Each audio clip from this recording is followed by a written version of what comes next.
जय जोहार। छत्तीसगढ़ी प्रमुख प्रादेशिक समाचार के संग मैं सोहेल खान यजदानी। प्रधानमंत्री नरेंद्र मोदी परमदिन 29 जनवरी के परीक्षा पे चर्चा कार्यक्रम में पढ़इया लइका मन ले गोठ बात करही।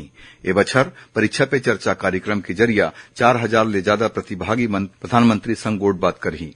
ये कार्यक्रम नई दिल्ली के भारत मंडपम में आयोजित करे जाही।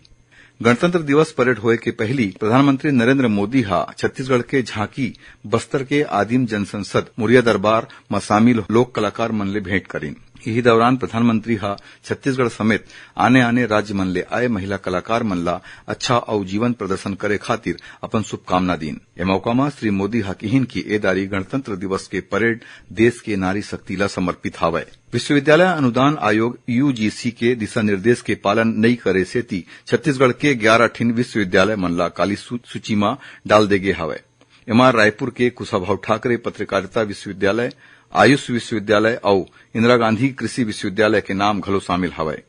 ये विश्वविद्यालय मन ला अवैया 31 जनवरी तक लोकपाल के नियुक्ति करे बर कहे गई है। प्रधानमंत्री नरेंद्र मोदी हा काली बिहनिया 11 बजे आकाशवाणी के मन की बात कार्यक्रम में देश विदेश के लोगन मन संग अपन विचार साझा करही। मुख्यमंत्री विष्णुदेव साय ले उखर रायपुर स्थित निवास कार्यालय पहुना में भेंट करे बर दूरभाष और ईमेल में समय ले जा सकत है। भेंट करैया मन के सुविधा बर मुख्यमंत्री निवास कार्यालय डहार ले 2 ठिन मोबाइल नंबर जारी करे गे हवय।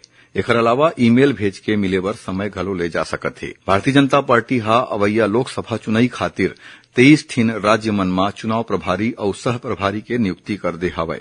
छत्तीसगढ़ ले कोंडागांव विधायक लता उसेंडी ला उड़ीसा के सह प्रभारी बनाए गे हवय। अखिल भारतीय कांग्रेस कमेटी हा छत्तीसगढ़ के पूर्व मुख्यमंत्री भूपेश बघेल ला बिहार में भारत जोड़ो न्याय यात्रा और आने पार्टी गतिविधि के समन्वय करे खातिर वरिष्ठ पर्यवेक्षक नियुक्त करे हवय।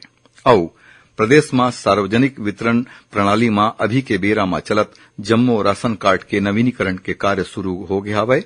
ये अभियान 29 जनवरी तक चलही। ये रहिस अब तक के प्रमुख प्रादेशिक समाचार। जय जोहार।